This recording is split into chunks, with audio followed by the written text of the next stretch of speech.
जय श्री राम। आज हम लोग एक बहुत सुंदर विचार करेंगे।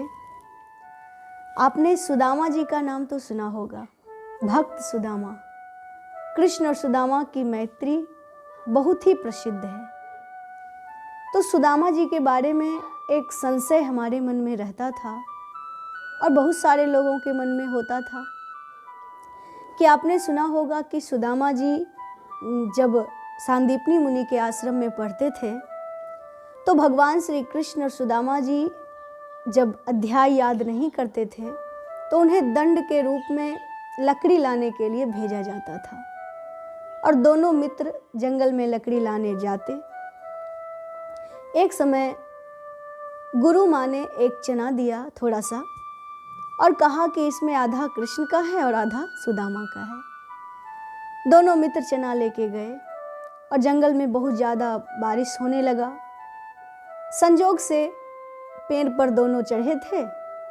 सुदामा जी कृष्ण के भाग का चना भी खा गए और जब भगवान श्री कृष्ण को पता चला तो उन्होंने कहा कि मित्र, हे सुदामा, क्या तुम नहीं जानते कि दूसरे का हक खाने वाला दरिद्र होता है?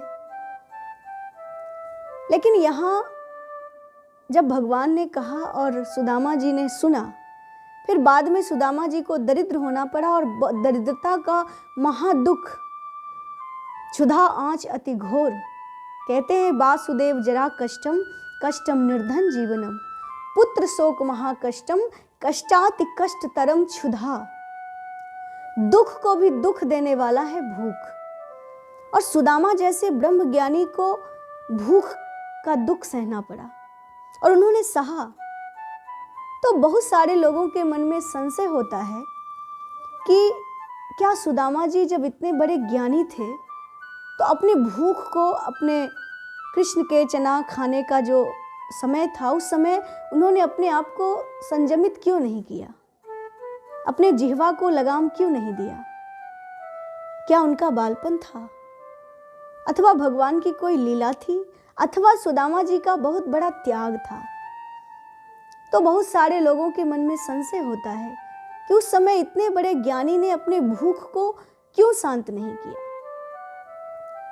तो उसके कारण है सज्जनों, मुझे कुछ ही दिनों पहले इसका ज्ञान हुआ और मुझे बहुत अच्छा लगा, तो हमने सोचा कि आपको भी सुनाएं। आपको जरूर सुनना चाहिए। सुदामा जी ने चना क्यों खाया था, इसमें सुदामा जी का बहुत बड़ा त्याग था। क्या त्याग? सुनिए। कहते हैं कि एक गरीब बूढ़ी माता थी जो घर घर भिक्षा मांग के अपना जीवन चलाती थी, लेकिन संजोग की बात एक दिन उसे कोई भोजन नहीं दिया। फिर दूसरे दिन भी कुछ नहीं मिला, तीसरे दिन भी कुछ नहीं मिला। इस तरह से करते करते 4-5 दिन हो गए और वो बहुत भूख से परेशान थी। लेकिन चना संजोग से 5वें दिन किसी के घर गई और एक व्यक्ति ने उन्हें चना का भूंजा दे दिया। उसने सोचा कि चना खाऊंगी तो आज पेट का भूख खत्म होगा, और वो चने को लेकर अपने घर आई। घर में सोची कि अब थोड़ा स्नान कर लेते हैं, भगवान का नाम ले लेंगे, तब चना खाएंगे। अभी वो स्नान करने गई थी कि अचानक कोई दूसरा चोर आया और उनके चने को चुरा के चला गया।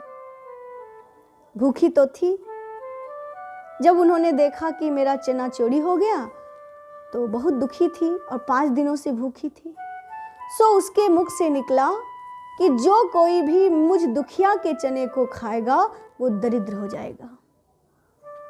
अब वो चना तो श्रापित हो गया, जो खाएगा वो दरिद्र हो जाएगा। अब चोर चला गया चना लेके, लेकिन संजोग की बात, भागते भागते उसका चना सांदीपनी मुनि के आश्रम के पास ही गिर गया। अब यह सब देखिए संजोग है। चना सांदीपनी मुनि के आश्रम में गिरा, चोर तो भाग गया और संजोग से सांदीपनी मुनि की पत्नी आश्रम में घूमते घूमते उन्हें चने की पोटली मिल गई। उन्होंने सोचा खाने की वस्तु है, और कृष्ण सुदामा उसी समय जंगल जा रहे थे, तो गुरु माँ ने वही चने कृष्ण और सुदामा दोनों को आधा आधा दे दिया। अब दोनों चना लेके जंगल गए और चूंकि सुदामा जी ब्रह्म ज्ञानी हैं, इसलिए उन्हें ज्ञान है कि अगर ये चना कृष्ण खाएंगे तो उनको भी दरिद्र होना पड़ेगा, क्योंकि श्राप लगा है जो इस चने को खाएगा सो दरिद्र हो जाएगा। तो सुदामा जी ने मन में सोचा कि हम भगवान श्री कृष्ण के भाग का चना भी खा लेते हैं तो हमारे प्रभु को दरिद्रता का दुख सहना नहीं पड़ेगा। सो भगवान को दरिद्रता के दुख से बचाने के लिए सुदामा जी ने इतना बड़ा त्याग किया और दरिद्र होने वाला चना अपने खा लिया, कृष्ण को खाने नहीं दिया। इसमें देखिए सुदामा जी का कितना बड़ा त्याग है। सो मुझे बहुत अच्छा लगा इस प्रसंग को पढ़कर और मुझे लगा कि आपको भी सुनाना चाहिए। वैसे दूसरे का हक खाने से दरिद्र तो लोग होते ही हैं, सो प्रयास करना चाहिए कि अपने हक का ही खाएं, दूसरे के हक का ना खाएं। बहुत बार लोग कहते हैं कि ये तो खाने पीने की चीज़ है, ध्यान नहीं देते, लेकिन नहीं, ध्यान देना चाहिए। दूसरे का हक कभी नहीं खाना चाहिए। अगर आपको स्वेच्छा से मिल गया, किसी ने सद्भावना से श्रद्धा से दे दिया तो ले लीजिए। जबरदस्ती लेके खा लिए अथवा किसी की वस्तु रख लिए तो इससे जीवन में बहुत बड़ा नुकसान होता है। तो भगवान श्री कृष्ण ने तो कह दिया था कि दूसरे के हक खाने वाले दरिद्र होते हैं और सुदामा जी को होना पड़ा, लेकिन दरिद्र होने का सबसे मूल कारण ये था क्योंकि वो चना श्रापित था और सुदामा जी ने खा लिया, दरिद्र हो गए। कृष्ण को दरिद्रता से बचा लिया। ये है भक्त सुदामा जी की परम भक्ति। जो ऐसे महान भक्त हुए, कृष्ण और सुदामा की मित्रता जगत में प्रसिद्ध है, हम आप सब लोग जानते हैं। तो आज की चर्चा में सुदामा जी की महानता का वर्णन किया। इसी तरह से आनंददायक प्रसंग मुझे अच्छे लगेंगे तो मैं आपको ज़रूर सुनाऊंगी। और अभी तो हमारे राम विवाह चल रहा था।